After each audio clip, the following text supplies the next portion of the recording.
Office 365 vous offre également l'application OneNote. OneNote existe en version online, mais on peut aussi la télécharger dans notre poste. Alors, dans cette vidéo, je vais vous présenter de quelle façon on utilise un document OneNote online.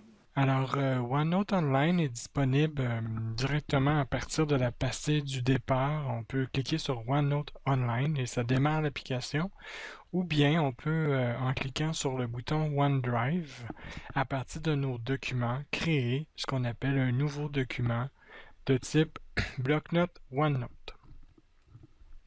Lorsqu'on crée un document OneNote Online, la première chose à faire, c'est de renseigner le champ concernant le nom du document. Alors, je vais juste en créer un qui s'appelle Edouard, mais c'est juste un test, vous voyez. Ça crée automatiquement le fichier. J'ai précédemment créé un OneNote de démonstration qui est déjà ouvert ici dans mon interface. Alors, je vous le présente. Qu'est-ce que c'est que OneNote? En fait, c'est un programme de prise de notes.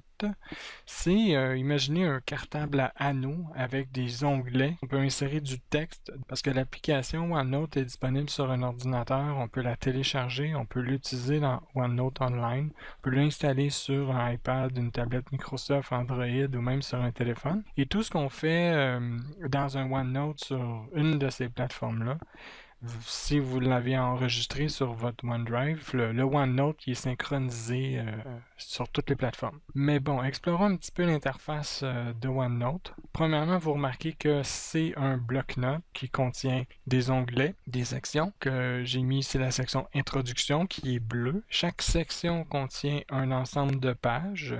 Chacune des pages contient l'information que vous voulez mettre dedans. L'information que vous placez dans une page peut être du texte, des images ou tout simplement une copie à partir d'un extrait du site internet de Wikipédia. On a aussi la possibilité de créer du contenu et quand on copie à partir d'internet, les liens qui sont dans les pages web sont transférés dans le OneNote et sont cliquables. Même chose pour les images. Donc, ce sont des sections. Ici, on peut créer une nouvelle section.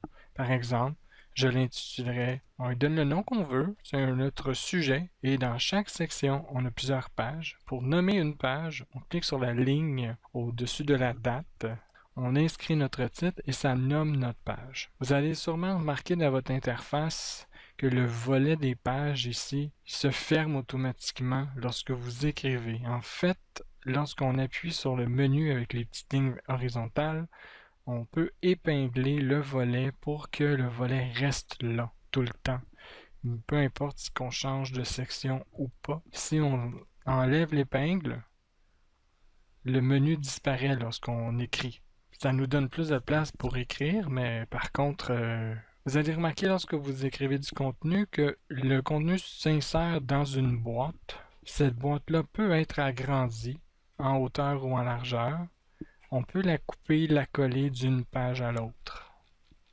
Donc, c'est un élément de texte. On peut insérer d'autres boîtes de texte, comme ceci. Et donc, notre page n'est pas comme dans l'application Word, limitée par des marges ou une grandeur de feuille. La page peut être aussi grande, aussi large, aussi longue que l'on veut. Cependant, falloir considérer ça si le document est dû pour être imprimé à un moment donné. Ça va vous poser des problèmes si vous allez trop grand. Alors, essentiellement, si on regarde l'interface, on a ici le bandeau qui contient tous les éléments de formatage et de style. Bon, gras, italique, souligné. On a bien entendu le petit menu pour nous permettre d'insérer des balises. Donc, les balises, qu'est-ce que c'est? Ce sont des symboles qu'on insère dans notre page pour mettre en évidence différents types d'éléments. Par exemple, on a la petite case à cocher « À faire ». Si je m'installe dans ma page Internet, par exemple ici, et que j'ai inscrit « Table des matières », et je veux donc considérer cet élément-là comme quelque chose que je veux faire. Je vais aller dans Balise et je vais cocher « À faire », ce qui place automatiquement un petit carré qu'éventuellement je pourrai cocher lorsque j'aurai fait la tâche en question.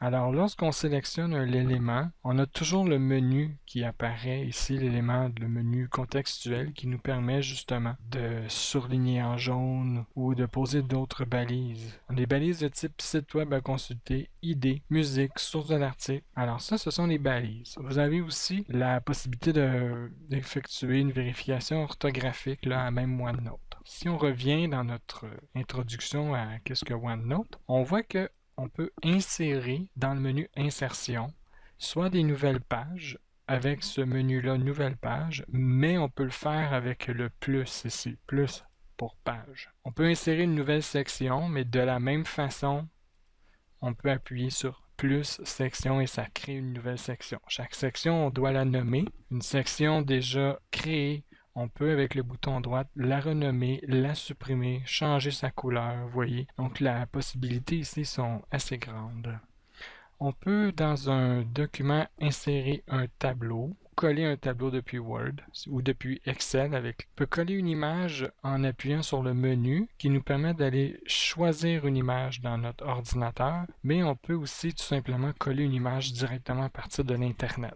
On peut ajouter une image en ligne en faisant une recherche dans Bing, bien entendu, puisque c'est un produit Microsoft. Mais comme je vous disais, à partir du moment qu'on va dans Google, on trouve une image, on peut la coller ici. Un lien, même chose, et des symboles. Dans le menu affichage, on peut changer le mode. On peut passer au mode de lecture. Si on collabore à plusieurs, parce qu'en effet, un OneNote peut être partagé en modification, lorsque l'on clique Afficher les auteurs, on voit qui sont les autres personnes à la droite. On va voir le nom des différentes personnes qui sont connectées en ce moment dans le OneNote. On peut enfin imprimer une page d'un OneNote. Il est possible d'installer OneNote dans un ordinateur. Alors, considérez un document OneNote comme un classeur à anneaux. Alors, c'est un outil très puissant de partage et de collaboration. C'est surtout un logiciel très utile pour la prise de notes.